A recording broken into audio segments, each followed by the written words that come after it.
I'm David Remnick. This is Joe Finder. Hello.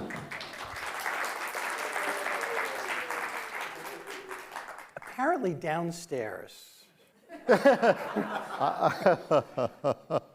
thought they were all here for me. If you wandered in here by mistake, now is not the time to correct it. Okay? This is going to be way better, I promise you. Joe Finder is a marvel as a writer of thrillers, and which makes me very jealous because I read a lot of them, and I don't know how they're made. And so we're going to talk a little bit about what excites you in making them, what the craft of it is. But I want to ask you a little bit before we start talking about the specific book, is how you got into this mess. No parents raised their kid to write thrillers, I don't think. No. You grew up in upstate New York. Right. I know these things because I should say that my dear friend and colleague Henry Finder, Joe's brother, has only worked together with me for, I don't know, something like 30 years. 30 years. Something like that, right. Yeah. But you grew up in upstate New York and other places as a kid. What did you expect to be? You went to highly respectable colleges. I did. And then got into this disreputable game. Right. Well, initially, my parents told me I should be a lawyer. Of course. Right? Because that's what... They forgot doctor? Right. You know. My brother's a doctor. Yeah. So, Yeah. so I'm a lawyer. Mm-hmm. No. But I was interested in Russian studies in high school and then in college. And I was recruited for CIA, like other people in my class, because we spoke Russian and studied Soviet politics and that kind of thing. And I realized that working for the CIA, for me, would involve sitting at a cubicle and translating Soviet economic journals from Russian to English. That's what they do? And becoming, the world's expert on the sorghum harvest in Uzbekistan. Or But wait a minute, like Joe, hold on. Two things. One, I studied Russian, and I never got approached for the same. What am I, chopped liver? I don't understand that. The second thing is, when I go to the movies and I see somebody that, Brad Pitt speaking Russian, as it were, Right. He's not sitting at a cubicle. No. Although sometimes they're tapping away at. That's all they do. That's another genre. Right. But why would you have you'd be an analyst, is what you're saying. I would have been an analyst. And not in operations. Right. Why? You have flat feet? I think they sort of figured me to be an analyst type. I see. And that would not have been... What do they say? How do they approach you? Yeah. I was taken out to lunch at a place called Maury's, and with one of my Russian teachers and a guy I had not met before. They just wanted to meet me and talk a little bit about some interesting possibilities. Right. And they sort of talked about CIA, and it sounded cool. So you're 19 years old or something, 20 years old. 20, 21, 20, yeah. And it sounded kind of cool, but I just decided that wasn't for me. Now, back in the day, people coming onto college campuses and recruiting for the CIA, Yeah. certainly during the Vietnam era, Right. was uncool. Right. And it was possible on the Yale campus, we're more or less the same age, in the late 70s or whatever it was. Your Russian teacher participated in this? Yeah. Wow. Oh man, these people worked for CIA. They all did. They all did projects for CIA. You don't realize that? No, I had no idea. You went to Princeton. Yeah. Wow, I'm a little insulted and I'm a little upset. And you were immediately turned off to this idea, and not for political principle. You just thought you'd be bored to death. No, it just sounded boring, frankly. Yeah. yeah. And were you reading thrillers in addition to reading, Yeah. Russian classics and all the rest, and making your way through the date of an instrumental case and all the things you have to learn in Russian? Right. And were you reading thrillers? I was, yeah. I was in a singing group called the Whiffenpoofs, and we went on tour in Europe. And one of the members brought this big, fat Robert Ludlum thriller. Right. Thank you so much, Livia. I forget which one it was, Mattery Circle or something. Mm-hmm. And all the members in the group were reading it one by one, like it took them a day each, or a day and a half each. Right. And I said, what is this? And I finally, it's my turn, and I read it, and I couldn't stop reading it. I just sort of thought that this is amazing. And you hadn't read thrillers before? I had read some Ian Fleming, I think. Okay. But I hadn't really read much. I mean, in the Finder household, That was considered lowbrow. lowbrow, yeah. May I just say that in the Finder household, I know there's a ton of thrillers. Yeah. Yeah, and Henry consumes them like M&Ms. That aside. And you read Ludlum first, and Yeah. where is he in the pantheon for you now that you've read everybody? Now that I've read everybody, well, I respect his plotting and his sense of suspense. He's a terrible prose writer. And that did not seem to bother people, Right. which still kind of puzzles me. Right. So in the pantheon where there's Eric Ambler and Graham Greene and John le Carré, Bob Ludlum, Yeah, he sells a lot of books, doesn't and he? he sells a lot of books. Yeah. Does fine prose obviate against or mitigate against a really good thriller? Can a book be too well written as a thriller and too proud of itself in that department and slow things down? I think a book can be too literary as a thriller. Who would that be? And too sort of, what? Who? Who, yeah. No. This is live streamed, man. I'm not. But I'm not like the others. I'm your friend. Let me just say this. You gave an interview where you were asked your favorite thriller writers. And it always seemed an automatic, especially for somebody with your background and intelligence, that le Carré would be the automatic, and he was missing entirely. I'm guessing you. I might have just read one of his later books. But you have complicated feelings about le Carré? I did, yeah. Tell me why. Yeah. I reviewed his last book for the New York Times. Right. And it felt uncooked. It felt like it was a rough draft.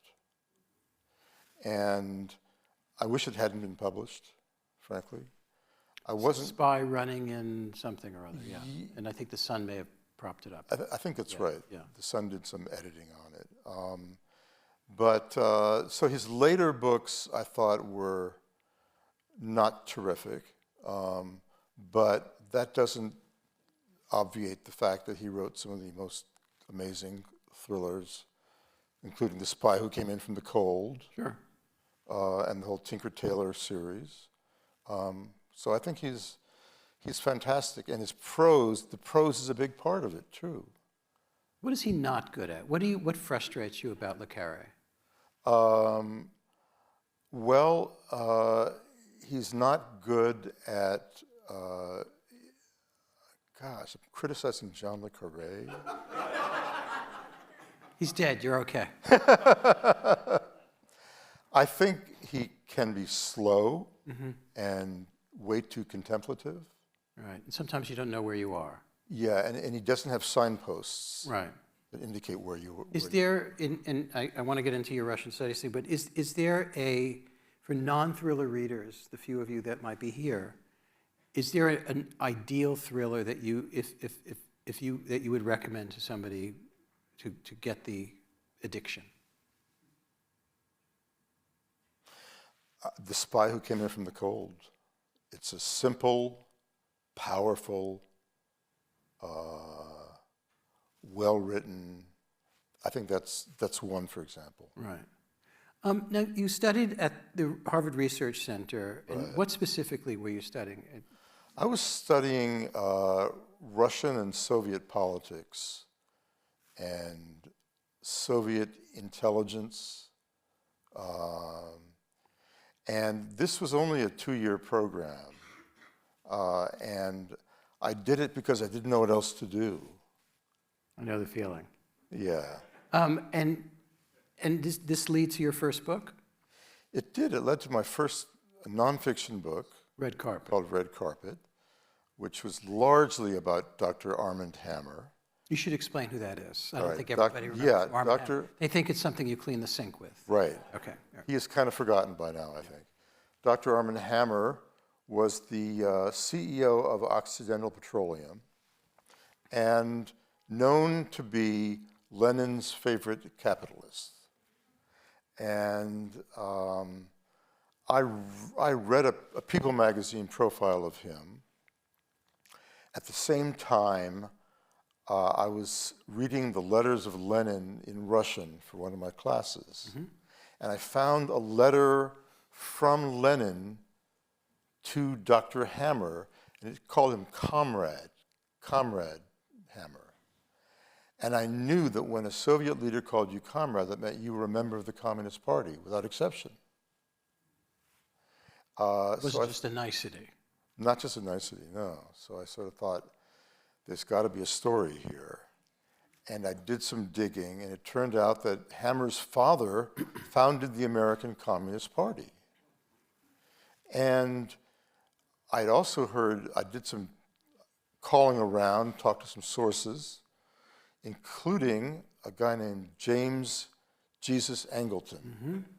the CIA's head of counterintelligence. And wait, if you don't know who James Jesus Angleton was, one of the strangest figures in the history of American intelligence.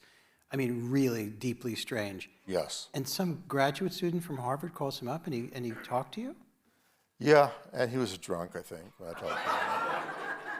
Wow. Yeah, but he would. I mean, I got his number from another CIA veteran, and he told me that Hammer was a Soviet plant, basically, or something like that, and he had a whole conspiracy theory about Hammer. Right. And said that Hammer had worked for the KGB. And I thought this was just the liquor talking, you know? And I went to Moscow to do some investigative research. Mm-hmm. But how do you do that? You land at Sheremetyevo Airport, and then what do? You knock on the Kremlin door and say, is it true that Armand Hammer? How does that work? So I booked an Intourist tour. Intourist was the official travel agency of the Soviet Union, yeah. Right. And I broke away from the tour. I knew some emigres who knew some people back there, and I talked to them. And, you know, it was word of mouth. I said, do you know anyone who knew Dr. Armand Hammer in the old days? And someone said, yes, I do. And he introduced me to this guy who turned out to be, who claimed he was, Dr. Hammer's KGB handler from the 1930s. Hammer by then was dead, right? Hammer was alive at that point. So in my book, I talk about this, and Hammer threatened to sue me for libel, which he would never do, although I didn't know that I was 23 or 24 at the time. So what Hammer did instead was to have his people buy up as many copies of my book as they could in bookstores around the country. And it sold out. Fantastic. Right? Thanks a lot. Yeah, yeah. You should do that again with somebody. I should libel somebody else. Exactly. Elon Musk. Right. No, but, and how did Harvard behave? You had this kind of odd thing happen. Somebody came to Harvard and tried to pressure Harvard. Yes, Hammer did. Hammer himself came to Harvard. himself called Marshall Goldman, who was one of my advisors at Harvard, great guy, and told him that he wanted to leave his papers to Harvard and give a $25 million contribution. He had one condition, that they get rid of this graduate student named Joseph Finder. Very subtle. Right? and Goldman, to his credit, said, no, we can't do that. Good for him. Wow. Yeah. So you decided not to be a CIA agent, okay? Langley, no. Right. You wanted to be a writer. You knew you wanted to be a writer. I knew I wanted to be a writer. Did you as a kid, by the way? Pardon me? Did you as a kid? Always. But I didn't think I'd be able to afford to do so. But that's another, we'll discuss that later. But there is a writer that I really admire because I had done my senior thesis in college. See, some schools have senior theses and strict requirements. They're not always going off to Maurice. And it was on Walt Whitman. And at that time, there was a biography, the latest biography of Walt Whitman was by Justin Kaplan, who changed your life. Yes. How did that happen? Yeah, well, I had no idea. I wanted to be a writer. I wanted to publish a book. I had no idea how you do these things. So I was in the Harvard bookstore one day while I was in grad school, and I saw the new Walt Whitman biography, and the back it said, Justin Kaplan lives in Cambridge, Mass. So I got out the phone book. Remember the phone book? I do. Yeah. I do. And he was in there. And I called up Justin, and I said, you don't know me, but my name is Joseph Finder. I want to be a writer, and I have no idea how to do it. And he said, come on over. Really? He invited me over for a drink, yeah.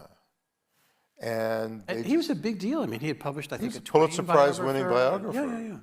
Terrific person. And he became one of my mentors. And he sort of introduced me to my agent. He helped me write my proposal for my first book. And he loved thrillers too. Really? And we talked a lot about thrillers. So you decided after the first nonfiction book to be a thriller writer. Yeah. The thing about thrillers is there are a lot of them. Yeah. And a lot of them are a lot the same. They are. I mean, they're called genre fiction for a reason, and things having to do with Russia and the CIA are not, it's not, territory that's never been seen before. Right. How do you go about figuring out what your area of distinction is? I once interviewed Lee Child, whose books I enjoy. Yeah.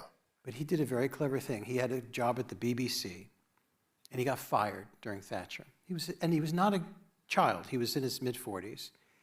And he took off 6 months, he told me, to figure himself out and figure out what he's going to do. And he came up with this Jack Reacher character who's essentially a samurai. Right. He goes from town to town. He only has one T-shirt and a pair of jeans, and he's a killer. And, he comes to a town and something's wrong, and he's going to set it right. That's every Jack Reacher novel. Yes. And they're all kind of the same. Some are better than others. Persuader's the best. Oh my God! And I would recommend that too for Persuader's quite good. Big Child. Yeah. The Tom Cruise movies, not so much. No. Okay. So you sit and figure it out. What are you looking to do? How do you study to become Joe Finder? Well, so I knew it would take me a while to learn how to write a thriller. So I put myself through my own thriller school. I made a list of the greatest thrillers ever written and read as many of them as I could and took notes on index cards. How they opened, how we met the main character, who the antagonist was, how the book ended, all these things. And I gave myself a deadline. I said, within 3 years, if you haven't sold a book, move on and do something else. What was your plan B? CIA. Sorghum harvest. The sorghum harvest. But did you have a plan B, or you just hoped like hell not to have to employ? I didn't have a plan B. I really didn't. You know, there's always law school. There's always law school. My parents were in the background saying, yeah, go to law school. No, so I read all these books and I started writing my own, a book which sort of centered, I knew I wanted to have Lenin's mausoleum involved somehow in the first book. And I wrote a thriller, and it was terrible. And Why was it terrible, if you look back on it? Because I wasn't serious about it. It was I sort of thought I could wing this. Because you didn't have enough respect for what you're doing in a way. Right. Yeah. I didn't have enough respect for it. Yeah. Now I do, and when you say it's genre fiction, I just sort of bristle. I get it. I mean, it is genre fiction. I'm writing a genre, absolutely. The way a sonnet, you know, all right, is a... Fair enough. Okay, touche. Right. All right.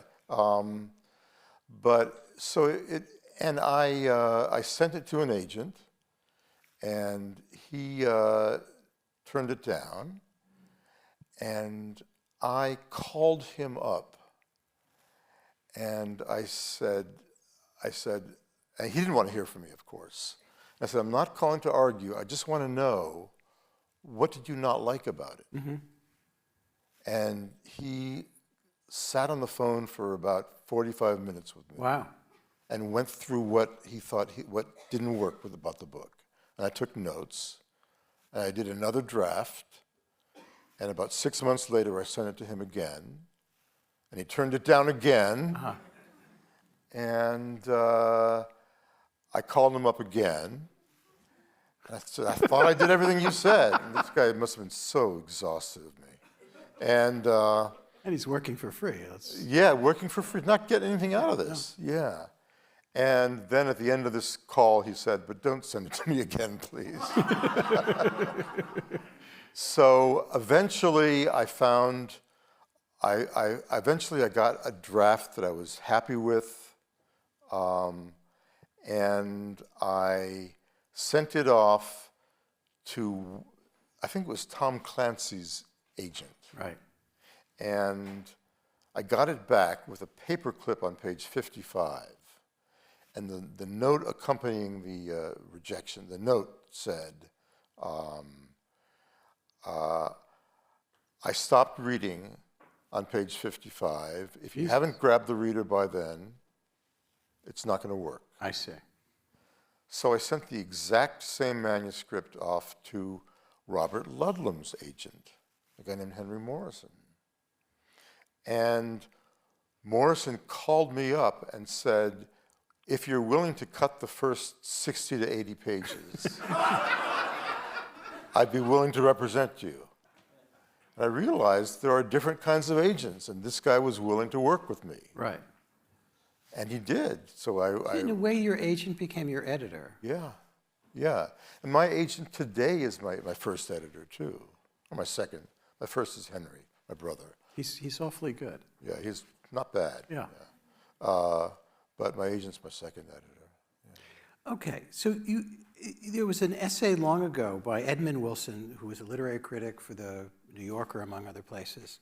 And by the way, if you want to subscribe, the way to do that is to go to the website, newyorker.com. We're celebrating our 100th anniversary. You may have heard. Yeah. Keep it down. He wrote an essay called Who Cares Who Killed Roger Ackroyd? Mm-hmm. And he couldn't wrap his head around the pleasures of fiction where an enormous part of the pleasure is whodunit. Whodunit. All the other pleasures that are attendant, either spy fiction or detective fiction and so on. Do you have any sympathy for that at all? In other words, what separates a mere airport book, although that, God willing, you get to the airport. Right. I hear you. From something that's actually, terrific. Prose is a big part of it. The quality of the prose, as you know, because you read a lot of thrillers, where if the prose if the prose is lousy, that diminishes your enjoyment of the book. But it still has to have a tug. It still has to be suspenseful. You have near your computer a 3-word, it's kind of like advice to yourself. It says reverse, reveal, surprise. Right. What's that all about? That means that every scene I write has to do one of 3 things. Reverse the story in some way, reveal something important, or surprise the reader. Every chapter. Yeah. And the chapter is a unit of what? For me, Yeah. a chapter is at the most 10 typewritten pages.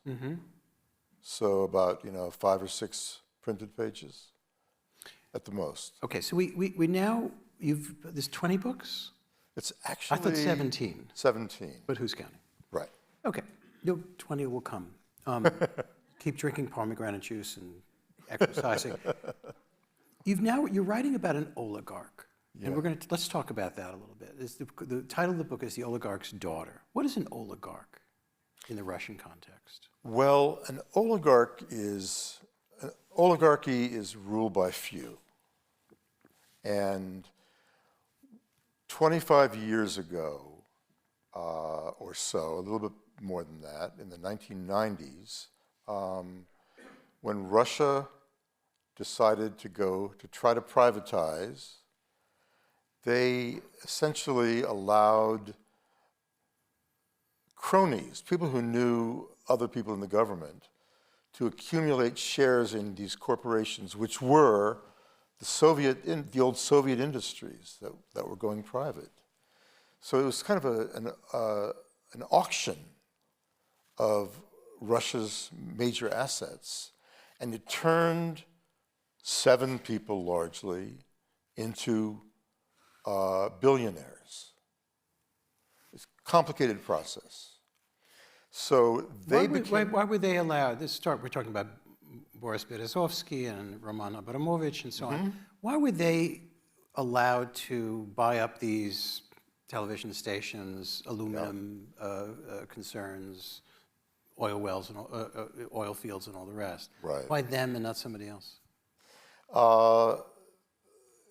Mostly because they knew the right people. It was who you knew. Right. So there was so much corruption in those days. People in the government were being paid off by these guys. So this is in the Yeltsin era. In the Yeltsin era, yeah. And the Yeltsin family was also pretty damn corrupt. Yes. Yeah. And the oligarchs became so powerful, and they owned media, they owned much of the economy. They were really telling Yeltsin what to do. And the oligarchs were so powerful, I think they basically made Putin.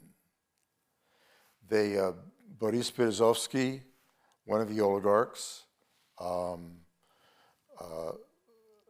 funded biographies of Putin, backed him, and convinced Yeltsin to nominate Putin as his successor. So, and Berezovsky saw Putin as a malleable, easy to control character. So you do research, and obviously you read a lot of journalism, you read books, David Hoffman's book on the oligarchs, yeah. Christopher Friedland's, but you also travel to Russia, and is that tricky or is it dangerous? So I'll tell you a story. That's what we're here for. Okay. A while ago, I was on RT-TV, Russian television, in English. And I was there to talk about spies. And I took advantage of this occasion to talk about how corrupt the FSB was. Oh God, Joe, why'd you do this? Right, because I'm stupid. how corrupt the secret services were, how corrupt the Putin administration was. And the interviewer, this is broadcast live into Russia in English, and the interviewer kept trying to steer away from this.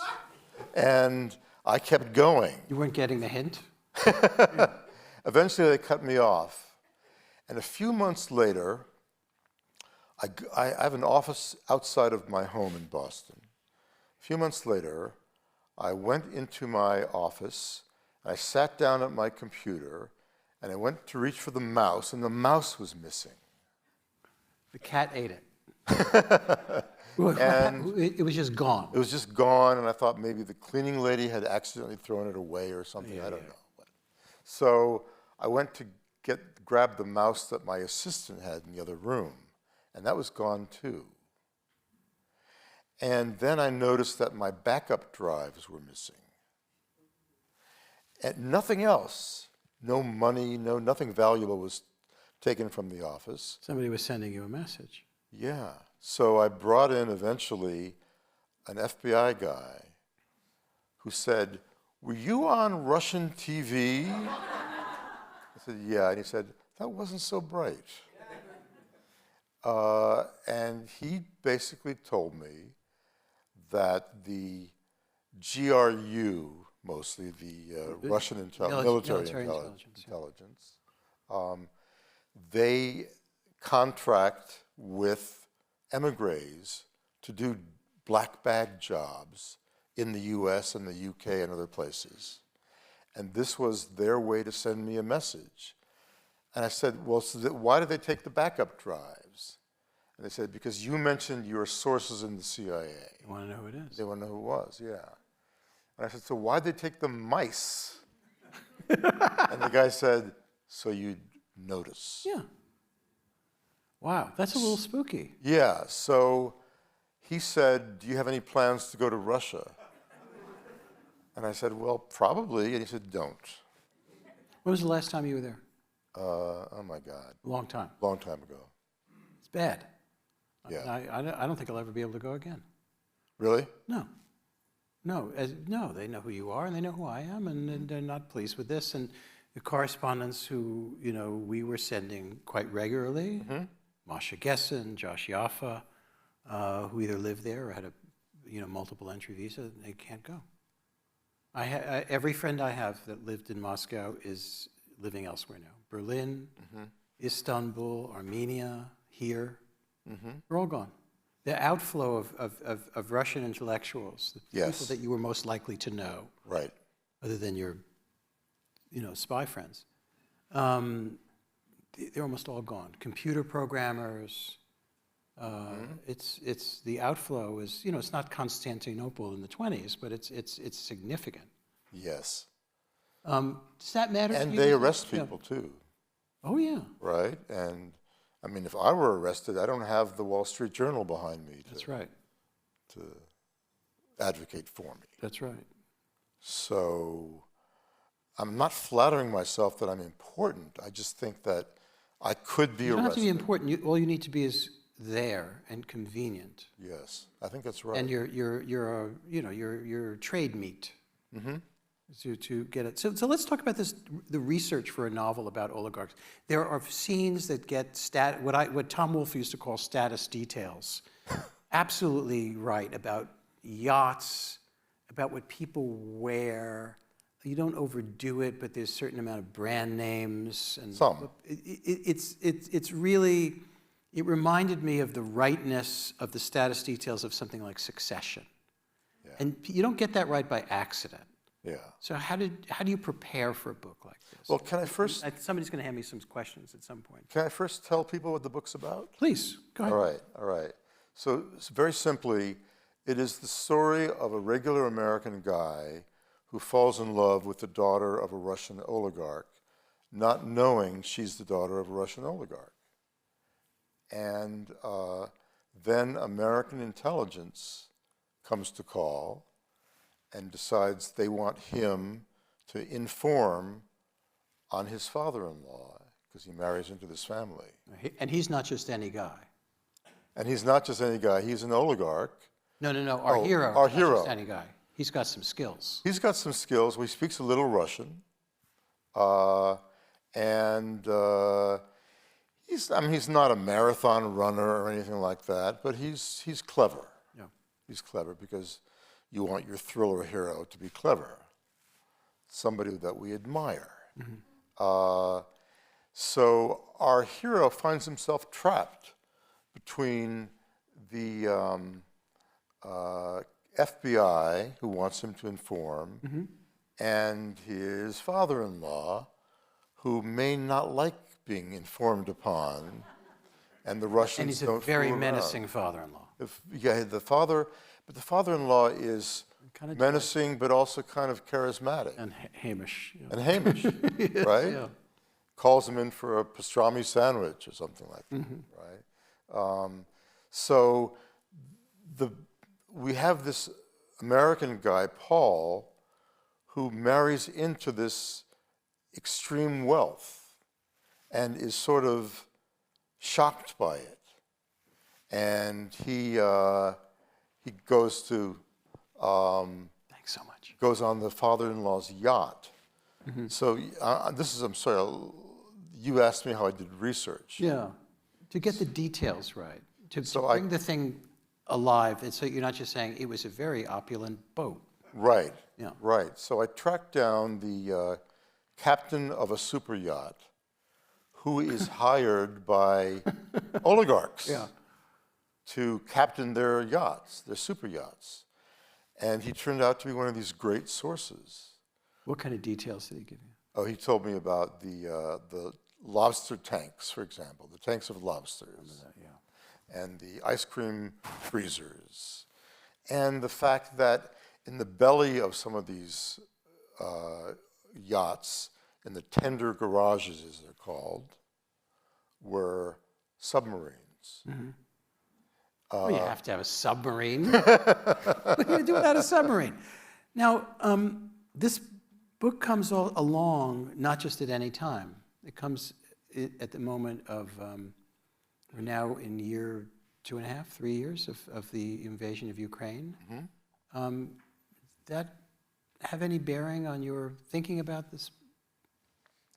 Yeah, it kind of almost screwed the whole thing up, because I was working on the book where the father-in-law is, these Russian oligarchs came to the West, to London and to New York, and acquired some of the greatest mansions and yachts and private jets.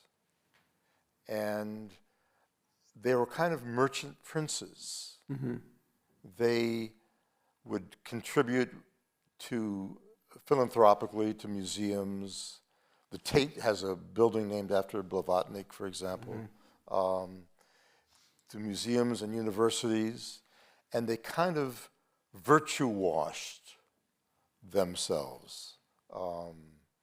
And I sort of thought, then Russia invaded Ukraine, and all of a sudden the oligarchs were non-persons. They were sanctioned. And I sort of thought, crap, there goes my book. The Ukraine war is bad for me. Bad for me. Sorry. But you shook it off. But I realized that I could actually make this book even more interesting by having two timelines, one before the war in Ukraine and one during. No, it's really well done, and I could almost, if I were a Russian interviewer here, I would be rolling my eyes and saying, "You are hypocrite. Look at the inauguration of recent." In other words, the outgoing president, not a moment too soon, by the way, used the O word to describe what we have. Right. And by the way, one could also point to other periods in American history, if not all of American history, where oligarchic arrangements and the influx of money in politics is enormous. How does oligarchy differ in the Russian sense and in the emerging American sense? We just had an inauguration with the people with the best seats at the inauguration were not Senator so-and-so and so-and-so elected to the office. It was Elon Musk and Mark Zuckerberg and Jeff Bezos, and I think Tim Cook was sitting there too. So answer your Russian skeptical My Russian inquisitor. skeptical, yeah. Well, the American oligarchs own big chunks of the media and the economy, and they The attention economy. What's that? The attention economy. Yeah, the attention economy. And they exert great political power. The Russian oligarchs, if they were to get involved in politics, they're likely to fall out of a window. Putin called them in, called in the richest men in Russia shortly after he was inaugurated, and told them, you want to keep your fortune, you want to keep your yachts and your mansions, stay in your lane. And if you veer off of that, if you get involved in politics, there will be consequences. And to prove his point, shortly thereafter, he had the richest man in Russia, a guy named Khodorkovsky, arrested, put on trial, and sent to the Gulag for 10 years. And the other oligarchs got the point that they have to stay out of politics. They got the point, although Berezovsky ended up dead in a hotel room in London. Yep. Gusinski is living in Tel Aviv. Most of them are gone. I mean, and not just because of age. I mean, and the new breed of oligarchs who are even more fantastically wealthy, though, as you say, you're right, stay away. They stay out of politics, and they do not have the power that American oligarchs have. So you're suggesting that in some ways American oligarchs are more powerful than Russian oligarchs? Yes. What does that spell for American politics going forward, and is there a novel in it for you? It's a very bad sign for American politics, which means there's a novel in it, yes. One of the members of the audience says, how highly do you rate Day of the Jackal, which, by the way, just had a television incarnation? Television, yes. Not bad. It's very good. Not bad. Day of the Jackal is one of my favorites. Oh, really? Yeah, it is. It really pioneered something. It was a documentary almost a documentary look at how somebody would assassinate a political leader. How do you mean a documentary look? It is purely fact-based. The prose is very simple, repertorial. It's Frederick Forsyth, yeah. Frederick Forsyth is the author. And it felt documentary. When you're writing these books, I think it's fair to say that most novelists, when they're writing about their childhoods or about all kinds of subjects, they can't imagine or won't dare to imagine in their minds how this might become another genre, that it might become a movie or a television series as well. Yeah. My guess is, if we're being honest with each other, that thriller writers or detective writers, spy writers, have somewhere in their minds, at some point in the process of writing, how this might become a movie. A movie. Am I wrong? No, you're not wrong, but I've learned, because I've had 2 movies made. Right. One was called High Crimes with Morgan Freeman and Ashley Judd, and one was called Paranoia with Harrison Ford and Gary Oldman. Not a good movie, in my opinion. So I realized how much, when you sell it to the movies, how much they change. And so that's kind of liberating, in a sense. And how much do you care? In other words, William Faulkner, all those guys used to write for the movies at one point or another, and William Faulkner, I think in the Coen Brothers movie, Barton Fink, it comes out, the best way to treat Hollywood is you drive up to the California line, and Hollywood throws a sack of money over the state line to you, right. And you throw the script to them, and you drive back to Mississippi. Right. And you have nothing to do with the damn thing. Right. And don't even see it. Right. Do you resist the temptation? Yes, because I learned. I mean, is it a heartbreak if when you do get involved? It's disappointing when it's a bad adaptation. but there's nothing you can do about it. I mean, you cash the check. And they write you out of the situation? Pretty much, yeah. They usually don't want to talk to you. Now, they often say they want to talk to the author, but they don't really. They don't. So they just ask you some polite questions to make you feel good? Which is okay because, you know, they are the experts in how to adapt a book into you're taking a 400-page book and adapting it into a screenplay that's 120 pages, maybe, double-spaced. How is it possible that once in a blue moon, a good movie happens, right? and it's better than the book? That happens. With The Godfather, certainly the case. Mm-hmm. It's not very common, but it does happen. Or the movie could be as good as the book. Yeah. That happens. Ian Fleming. Yeah. Yeah. Yeah. Ian Fleming, the movies are better than the books, I think. You've experimented with and have committed to, at a certain point, having what's called in the business a franchise. Yeah. Right? You have the Nick Heller novels. Mm-hmm. I mentioned that, what's his name, who does the Reacher novels? Lee Child. That's, I think almost, if not all he's done, almost all he's done. Yeah. Was there ever that temptation to dig, like Dan Silva, for example, right, writes only about a Mossad agent who goes, he's essentially, I don't want to insult it, it's not the same novel over and over again, but he's starting, and I think there's probably an economic advantage to it. He's got this character, yep, this Mossad agent, and now he's in Austria, and the next book he's in, I don't know. London. Wherever. Mm-hmm. Is there a temptation to do that, or is that a recipe for boredom for you? I'm afraid, I mean, I've done 4 books with one character, Nick Heller, and they're all different. I'm afraid of writing the same book over and over again. I want each book to feel fresh. So, and also the plot of a standalone novel is different from the plot of a series book. In a series book, the hero has to be an investigator of one kind or another. Mm-hmm.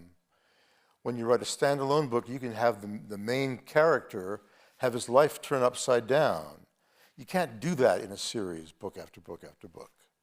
So the kind of book that I like to write, which is about an ordinary person in extraordinary circumstances, is best suited to a standalone. Mm-hmm. But that having been said, the next book I'm writing is the beginning of a series. It's the beginning of a series. The beginning of a series. Tell me about that. How do you conceptualize that? I've sort of, because I've come up with a couple of characters who I think could investigate cases in an interesting way, different sorts of stories. They're investigators largely. You have written somebody asked you to maybe write a kind of rules for writing. Yeah.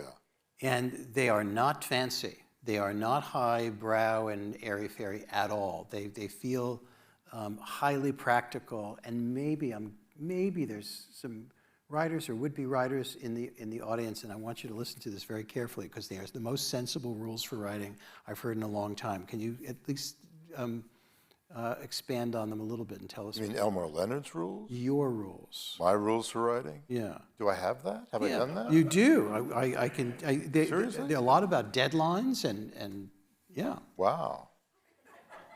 I don't remember doing this. Yeah. Think I'm kidding around here? I have the Do your documents, research. Senator McCarthy. What are your rules? But how do you conduct yourself in a given year as a writer? Lee Child says, I spend this amount of time, and then at September, I start, and I'm done by Christmas, and then it's summer in Italy. Right, right. And then start again. Yeah. How do you do it? I get to work at the same time every day, between 8 and 8:30, and I turn off my email, or I check my email first, then I turn it off, and I write for about 3 hours or so. In the afternoon, I take a break, and in the afternoon I'll work on plotting, I'll work on research, I'll do business kind of stuff. For the next day, in a sense. But basically what I'll do is I will read my notes for the next day. I see. So that by the time I come in the next day, my brain is already working on it. I've learned, I'm asked often about outlines. Do you do an outline? And Robert Ludlum told me once that you have to do an outline. Without it? With one? You must do an outline, yeah. So, and he would do 150 typewritten pages. That's more than just an outline. That's really sketched out. Yeah. And so I tried that with one book, and by the time I was done, I didn't want to write the book. I was done. I was bored. Yeah. Yeah. So I realized I need a certain amount of outlining. So what I do is I outline the first maybe 20% of the book. And then I feel free to diverge from it. Ooh, that's a dangerous method. It's not. Wow. No, that's not. No, I mean, it's sort of once I'm in the groove, the book happens. Really? Yeah. You don't find that you get, oh my God, I don't know where the hell to go now. Now I'm lost. Or is that more interesting? I enjoy that part. Is it lonely? You wake up in the morning, you walk across the street, you go to this office, and the whole day is in front of you. It's just you and your brain. It's lonely, yes. I usually go out for lunch and meet somebody. I talk on the phone. I bother your editorial director, my brother. So I need a certain amount of human contact. Just not too much. Not too. Yeah, and I find when I have too much of it, I miss it. I miss being alone and being in my own head. Yeah. Well, it has been a pleasure talking with you. And The Oligarch's Daughter is the novel. Buy it retail. Buy it many times for your friends and give it as gifts. And thank you very much, Joe. David, thank you. Thank you, sir.